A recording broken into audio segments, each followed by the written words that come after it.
ఎందుకంటే పరిష్కారం చూడడానికి మన భూతద్దాలు లేవు, సమస్యను చూడడానికే భూతద్దాలు ఉన్నాయి.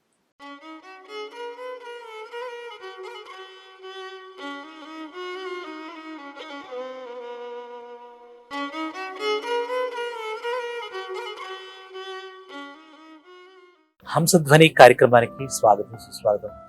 హంసధ్వని కార్యక్రమంలో పర్సనాలిటీ డెవలప్మెంట్ గురించి మనం ఎన్నో ప్రిన్సిపల్స్ డిస్కస్ చేస్తున్నాము. ఇవన్నీ మీకు ఉపయుక్తం అవుతాయి, జీవితంలో ఉపయోగపడతాయి. ఈరోజు కాకపోయినా వీటిని విని ఆచరించడం వల్ల డెఫినెట్గా మన లైఫ్కి ఇవన్నీ ఉపయోగపడతాయని నా ప్రకారం నమ్మకం.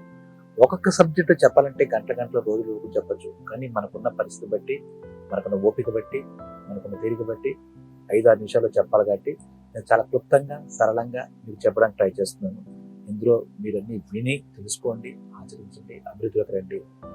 ఇక మరొక విషయం ఏంటంటే, ఈ వీడియోస్లో పాత కొత్త వీడియో ఎక్స్పైరీ డేట్ ఏముండదు. ఈ వ్యక్తిగత వికాస నిర్మాణ సూత్రాల్లో నేను చెప్తున్న ప్రతి విషయం, ఒక్క విషయాన్ని ఒక సూత్రంగా మీకు చెప్తున్నాను. అవన్నీ పాఠం కూడా ఒకసారి చూడండి, మీకు వీలు కల్పించుకోండి. ఎప్పుడైనా మీరు వీలు కల్పించుకుని ఇవన్నీ వింటుంటే డెఫినెట్గా మీరు 10 మందికి చెప్పడానికి మీరు పనికొస్తాయి. అలాగే ఈ ఛానల్ అందరూ సబ్స్క్రైబ్ చేయమని కోరుతున్నాను. మీ మిత్రులందరూ కూడా షేర్ చేయండి, లైక్ చేయండి, కామెంట్ చేయండి. ఇక ఇవాళ మనం తీసుకునే సమస్య విషయానికి వస్తే, హంసధ్వని రాగంలో, హంసధ్వని కార్యక్రమంలో ఏంటంటే, భూతద్దంలో చూడకండి. ఆ భూతద్దం అంటే ఏంటి? మ్యాగ్నిఫైర్ అంటాం కదా. భూతద్దం అంటే చిన్న ఆబ్జెక్టు పెద్దగా కనపడాలి అంటే మనం మ్యాగ్నిఫైర్స్ వాడతాం, అంటే భూతద్దాలు వాడతాం. అది భూతద్దాలు చూడడం, చిన్న చిన్న అక్షరాలు ఉంటాయి, పెద్ద కనపడతాయి, అవి క్లియర్గా కనపడతాయి, అన్నీ కనపడుతుంది. ఆ భూతద్దం వల్ల మనకు అది ఉపయోగం ఉంటుంది. ఆ చూడడం వల్ల అంటే చిన్న విషయం చాలా పెద్ద కనపడాలంటే ఆ భూతద్దం యొక్క సైజ్ బట్టి కనపడుతుంది. సరే, భూతద్దంలో చూడకండి అనేది మన వాటి టాపిక్. ఏదైనా మనకు ఒక చిన్న సమస్య వస్తే మనం అన్నీ ఏం చేస్తామంటే, ఆ చిన్న సమస్యను చిన్నగా చూడకపోగా వాటిల్ని పెద్దగా చేసుకుంటాం. మన భూతద్దంలో చూస్తే ఎలా చిన్న విషయం పెద్ద కనపడుతుందో, వాటిని పెద్దగా భూతద్దంలో చూసి ఆ సమస్య తాలూకా తీవ్రత పెరిగిపోయిందని భయపడి ఇన్ టర్మ్స్లో మనం కంగారు పడిపోవడం, చాలా బాధపడిపోవడం ఇలా జరుగుతుంది. మరి సమస్య చిన్నదే కావచ్చు, కానీ మనం చూసే విధానం ఏంటి? మన ఐస్తో ఒరిజినల్ విజన్తో చూడట్లే, మ్యాగ్నిఫైర్తో చూస్తున్నాం, భూతద్దంలో చూస్తున్నాం. దాంతో ఇంకో అబ్బా ఏమైపోతుంది, ఇది ఎటు దారి తీస్తుంది, ఎలా జరిగిపోతుంది, అది ఏ విషయంలోనే కానీ దానివల్ల ఏంటంటే మనకి ఆ భూతద్దంలో చూడడం వల్ల భయం, విపరీతమైన భయం, జీవితం పట్ల విపరీతమైన భయం ఏర్పడుతుంది.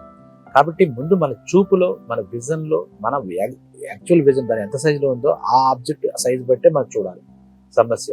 అప్పుడు దానికి ఏంటి పరిష్కారం అని దొరుకుతుంది. ముందే మనం భూతద్దాలు తీసుకొచ్చి వెతుకుతూ చూస్తూ ఉంటుంటే దాన్ని ఏమవుతుంది, చాలా పెద్ద కనపడుతుంది. మనం సమస్యను పరిష్కరించలేమేమో అన్నంత భయాన్ని మనకి ఆ కలగజేస్తుంది. ముందు మనకి ఈ భూతద్దాలు పక్కన పెట్టేస్తే, ఒరిజినల్గా మనకి ఎంత సైజులో ఉందో అది చూస్తే ఖచ్చితంగా దాని యొక్క బరువు ఎంతో మనకు తెలుస్తుంది, ఆ సమస్యకు తీవ్రత ఎంతో తెలుస్తుంది. దానికి ఏం పరిష్కారం చూడాలి. ఇప్పుడు ముందు ఒక్కసారిగా మనం మోయలేని బరువు 10 కిలోలు నా భుజమే మోయగలను. ఈ భూతద్దం నుంచి చూసేసరికి అది 100 కిలోల బరువులా కనపడుతుంది. అమ్మో నేను మోయలేనేమో అని ఒక భయం ఇందాక చెప్పినట్టుగా పుడుతుంది. అంతేకాకుండా దాన్ని ఒరిజినల్గా ఒకసారి పట్టి చూస్తే అది 10 కిలోలు చాలా సులభంగా నువ్వు మోయొచ్చు. అంటే ఆ సమస్యను సులభంగా పరిష్కరించుకోగలవు నువ్వు, నీకు ఆ సత్తా ఉంది. దానికి తోడు పక్కవాడు తీసుకొచ్చి అందిస్తాడు మనకు కొన్ని భూతద్దాలు, మనకు అసలు లేవన్నట్టుగా. అవి బాబోయ్ నీకు చాలా ప్రమాదంగా. ముఖ్యంగా మనం కరోనా సమయంలో చూస్తే ఈ భూతద్దాలు చుట్టుపక్కల వాళ్ళు అందరూ తెచ్చుకోవడం, ఆ కరోనా మనల్ని ఏం చేస్తుందో, ఈ సమస్య చంపేస్తుందేమో, చాలా మంది చచ్చిపోతున్నారు అనే ఒక భయంని ఈ చుట్టుపక్కల వాళ్ళు అందించిన భూతద్దాల సాయితో కానీ ఈ మనం తెచ్చుకున్న భూతద్దాలు చూసి చాలా కంగారు పడ్డాం. అసలు నిజంగా ఆ అన్ని రోజులు కూడా చచ్చి బతికామంటే ఇందులో అతిశక్తి లేదు. ప్రతిరోజు చస్తూ బతికమాట ఆ కరోనా సమయంలో. చేతులు కనుక్కోకపోతే ఏదో అయిపోతుంది, శానిటైజర్ చేయకపోతే ఏదో అయిపోతుంది, కషాయం తాగకపోతే ఏదో అయిపోతుంది, పక్కింటికి వెళ్ళకపోతే ముక్కుకి మాస్క్ పెట్టకపోతే ఏదో అయిపోతుంది. ఇలా అందులో నిజాలు కావచ్చు, నేను వాటిని తప్పు పట్టట్లేదు. అది ఇంత ఉంటే అంత చేయడం అంటాం మనం. అలాగా భూతద్దాల్లో చూసి ఎక్కువ భయాలకు గురై చాలా మంది ఆ భయాలతోనే చచ్చిపోయారు కొంతమంది. నిజంగా సమస్య తాలూకా దీని తీవ్రత కన్నా ఈ భయం తాలూకా తీవ్రత వల్ల చాలా మంది ఆ కరోనా సమయంలో ప్రాణం తీసుకున్నారు. వీటన్నిటికీ కారణం మనం భూతద్దంలో సమస్యను చూడడమే.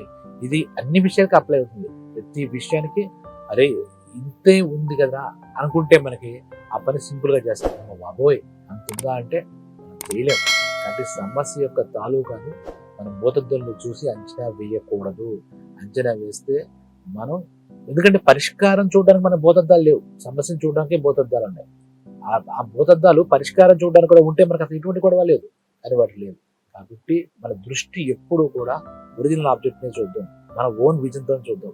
భూతద్దాలు అరువు తెచ్చుకున్న భూతద్దాలు చూసి అనవసరంగా భయపడి మనం అనవసరంగా కంగారు పడి మనం అనవసరంగా రాద్ధాంతం చేసుకోవద్దు. సో డియర్ ఫ్రెండ్స్, మీకు చెప్పిన విషయాలు ఏ విషయమైనా సరే, అది ఒక సమస్య అయినా ఇంకోటైనా కష్టమైనా సరే భూతద్దాల్లో చూడకండి.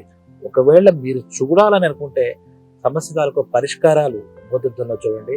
కష్టాలు పోయి మనం ఏ రకంగా సుఖంగా ఉంటే ఆ సుఖాన్ని భూతద్దంలో చూడండి, అప్పుడు వాడండి. తప్పితే అసలు ఇంత గొడవ ఎందుకండి, భూతద్దాలు పక్కన పెట్టండి. అసలు మన భూతద్దాలు వద్దు, మన పని మనం చేసుకుందాం. మన ఒరిజినల్ విజన్ మనకు ఉంది కదా, ఆ విజన్ సాయంతో మనం పక్కకి వెళ్ళి దేన్ని కూడా భూతద్దంలో చూడకండి. డియర్ ఫ్రెండ్స్, మరో విషయంతో మళ్ళీ మీ ముందుకు వస్తాను. అంతవరకు సెలవు, మీ పరమహంస. నమస్తే.